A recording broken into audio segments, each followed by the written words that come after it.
Okay, thank you all very much. Thank you.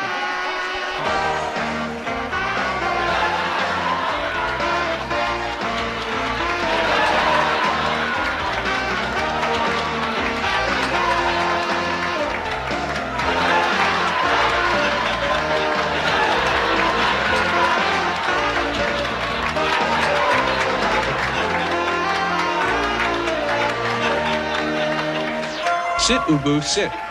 Good dog.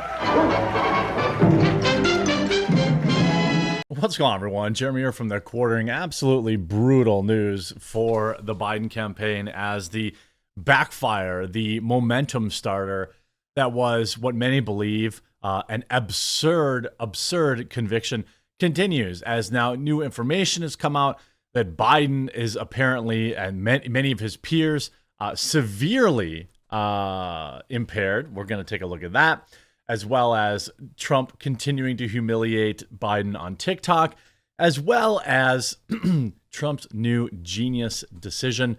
I think many people,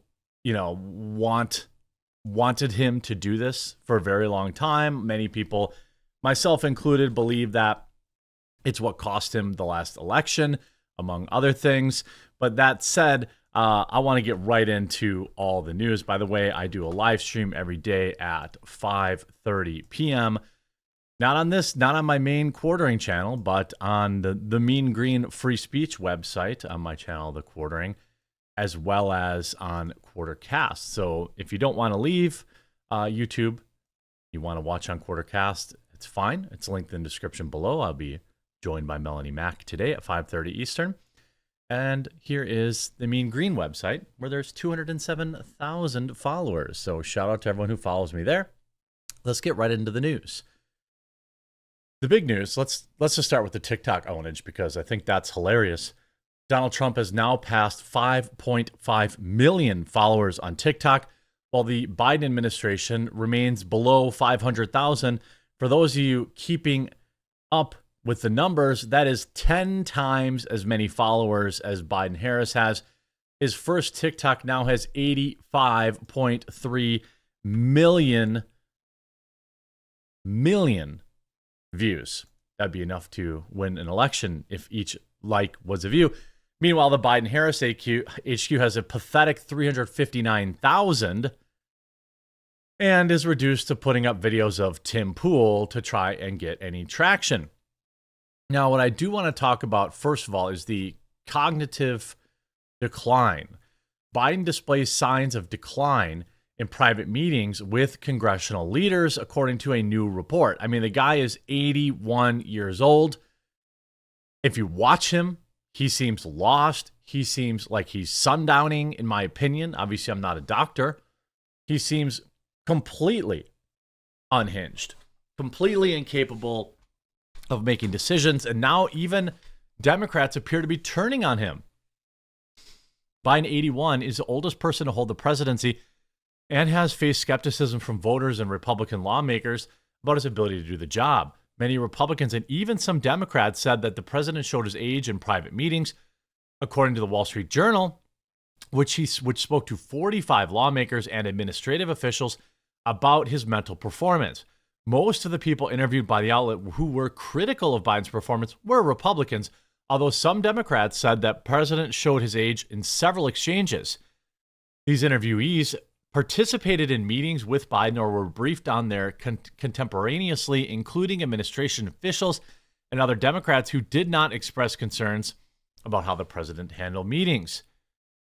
Well, I don't think it's great that you have people saying, that he's falling asleep in meetings, that he's trailing off. You can see last year when Biden was negotiating with House Republicans to lift the debt ceiling, his demeanor and command of details appeared to change from one day to the next. While House Speaker Kevin McCarthy and two others familiar with talks, he appeared sharp and loose with spontaneous exchanges with Republicans on one day and mumbled and seemed to rely on notes on other days. I used to meet with him when he was vice president. I go to his house. He's not the same person. Previously, having a reputation in Washington as being a master negotiator of legislative deals, possessing detailed knowledge of issues and insights into other sides' motivation and needs for excelling under pressure, Biden is now perceived, particularly in the last year after Republicans took control of the House, as an aging president with poor cognitive ability at times. Look, he probably has his moments. I mean, it would be great to be 81, to live to your 81. That's a ripe old age for men in America. You see all sorts of people never making it that far. He's going to have good days and he's going to have bad days, but this is the problem you have when you elect somebody this old. Now, to be fair, Donald Trump is pretty old too. And people say, okay, you're going to say that about Biden. You say that about, just look at how the two different with their mental capacity. Just look at how different they are when people talk, when they're talking. One of them needs a teleprompter. The other generally doesn't need one. One of them desperate, fumbling, bumbling. I don't really know how else to describe it, but Trump is just clearly sharper. Will he be as sharp in 4 years? Well, I sure hope so. I hope it's going to be interesting to see. Now you see this, according to The Hill this morning, could Trump beat Biden in a blowout? Now, I want to caution people from consuming too much hopium if they are President Trump fans. If you want the guy to win, it's still going to take every vote. It's still going to take every vote from your friends, your family, your uncles, your aunts, everybody. I just don't believe that I believe that there's going to be every obstacle imaginable to him winning the election in 2024. You see this? President Biden's poor polling numbers have raised questions about the possibility of a blowout a victory by President Trump in November, even as he grapples with his own political challenges in the wake of his conviction in New York's hush money trial. A blowout wouldn't look like a landslide re-election of President Ronald Reagan over Democrat Walter Mondale in 1984, but it could mean that Trump would win even more electoral college votes than expected by flipping most, if not all, of the states Biden won in 2020. Even expanding the map by turning into some unexpected areas like Minnesota or Virginia red. Hopefully Wisconsin, by the way. You can look at this. As Biden contends with stubbornly low approval ratings, some have speculated that Trump could do far better than expected in November, with the former president himself bullishly suggesting that he could win states like New York. It's a long shot, but not impossible. Trump faces his own hurdles, especially after becoming the first former U.S. president convicted. I don't think anyone's going to care about that come November. Nobody remembers 6 months ago. That's just the reality. People will be casting their votes based on what they already believed a year ago or what happens in the last 2 weeks before the presidential election. That's why that's the way how it works. You have the October surprise or whatever. You look at this, Biden versus Trump versus RFK in the polls. Now this is wild. They show RFK at 7.8%, which is bananas. If RFK is 7.8%, he's not pulling that from Trump. Now, it would be interesting to see if RFK drops out and endorses Biden, because that could switch the things. But, this is obviously just various poll data. As of October 1st, 2023, you can see, Trump was at 39 versus 37. But now you can see his approval rating has gone up. As of June, it's now at 41.3 compared to 39.9. So both of them have kind of gone up. RFK's approval rating, since he opened his mouth and said things like, full term termination's a good thing, has gone from 16.5% to an all-time low of 7.8%. This could really tighten up to be a very close election, or Trump could continue to surge and Biden could continue to hemorrhage. GOP strategists said, right now, we're definitely at an inflection point where it could go either way. Emerson College polling, the Hill survey suggests from April that a Bloomberg/Morning Consult poll last month had Trump leading Biden in several swing states: Arizona, Georgia, Michigan, Nevada, North Carolina, Pennsylvania, and Wisconsin. Biden won every single one of those states except for North Carolina in 2020 en route to his 306 electoral college votes. Now, the reality is Trump needs to win like 2 of those to win the election. If he wins, if we look at it now, obviously, I'd say Michigan, Minnesota, Wisconsin are all on the table. even though they don't include Minnesota here. If he wins 2 of those, he wins the election. If he wins Pennsylvania, he wins the election. You know, if he wins Wisconsin and Michigan, he probably wins the election.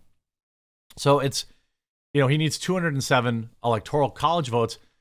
Biden won in 2020 with 306. Trump won in 2016 with 304. You know, of course, Obama winning with 332 in 2008 and 365, winning states like Indiana, Iowa, North Carolina, Florida, and Ohio in the process. Well, Trump's going to definitely win a bunch of those. I think Republicans are flooding the zone with what they want to be true. The Trump guilty verdict is actually good for him, Democratic strategist John Reinish said. After all, it's the Trump era, and up is down and down is up. I don't see a world in which gravity doesn't exist and being a convicted criminal helps win the White House. I don't think so either, to be honest with you. But I do think, you know, not the conviction probably doesn't help, but the persecution helps. It helps mobilize independents, helps mobilize people who are apathetic in 2020. It helps mobilize people who are in general anti-establishment. Now, here's Trump's genius move. This is something I've said since the 2020 election, not to pat myself on the back, but I will do so. I said this since the 2020 election loss. I thought it was an incredible mistake for Trump to be telling people to not do mail-in voting and not do early voting. I'm telling everybody, if you want him to win, you must vote early. Just do the early vote. Mail in your vote. Get it done. Don't wait for that day and hope that everything's working fine. I mean, do I need to bring up Maricopa County?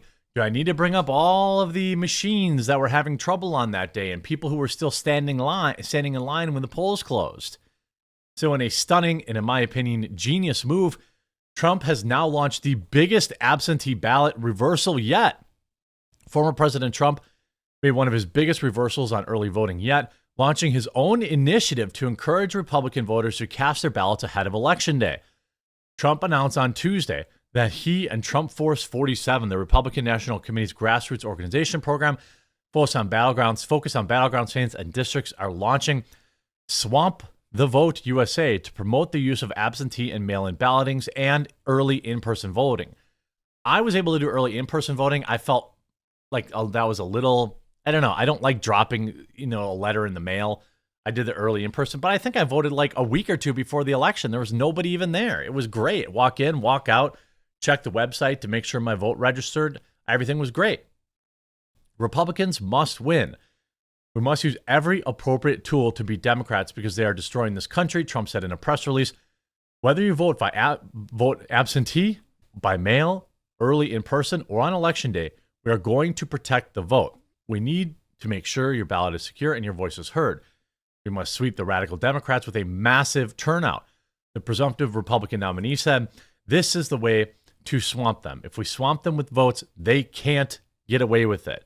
You need to make a plan, register, and vote any way possible. We have to get your vote. I 1,000% agree with this. I think it is a genius decision that he should be pouring, I don't know, 150 million of that 250 million he's raised in the past couple of days to get boots on the ground, to get people going door to door, asking people, hey, did you do your vote? Have you voted? Here's a stack of, stuff you can fill out, just like the Democrats did, because they will do that again, and they must do it again. By investing in early voting efforts could still pay off for Republicans. Last year, voting data in Virginia showed that Governor Glenn Youngkin's push for Republican voters to embrace early voting in the state's odd election year may have helped GOP gains in the state's most competitive races. Republicans are busy. You got jobs to do. You got families. You got stuff going on. You're not sitting at home living in your parents' basement, not working. Vote early. Get it in. Get it done. I think this is an absolutely genius decision as polls continue to, favor this trend, but it's not over yet. Of course, Hunter Biden's wife having a meltdown confronts Trump ally in hallway outside his trial, calling him a evil bad guy from WW2. Yeah. By the way, the Hunter trial is going to be going on. The Hunter trial will be more fresh in people's minds probably than whatever happened to Trump. So it's going to be interesting as this Hunter trial looms, what's going to come out, what will become public. Will it hurt Joe? Probably not, because I, again, believe that in my lifetime, which is not long, I think I've only been able to vote for four or five presidential elections.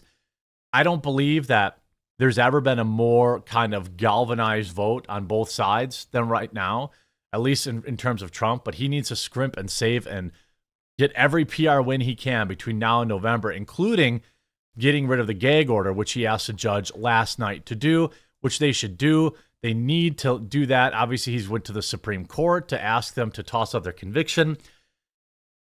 You know, it's probably not, the Supreme Court's probably not going to toss it out, I suspect, because he still can appeal. But he needs to just be attacking on all fronts, get the gag order lifted. He absolutely should. The trial's over, so why can't he? So all this stuff he needs to get momentum. It'll be interesting to say, Trump against just political opponents may face prosecution. Well, I mean, they set the standard, right? They set the standard. Democrats set the standard. So this is what they want. This is what they get. Vote early, vote often, vote in person. Hope you enjoyed this video. If you did, make sure you leave a like on it. I hope if you made it all the way to the end, you're a hardcore viewer. Linked in the pinned comment down below are my live stream channels. It's a pinned comment. Please follow one of them.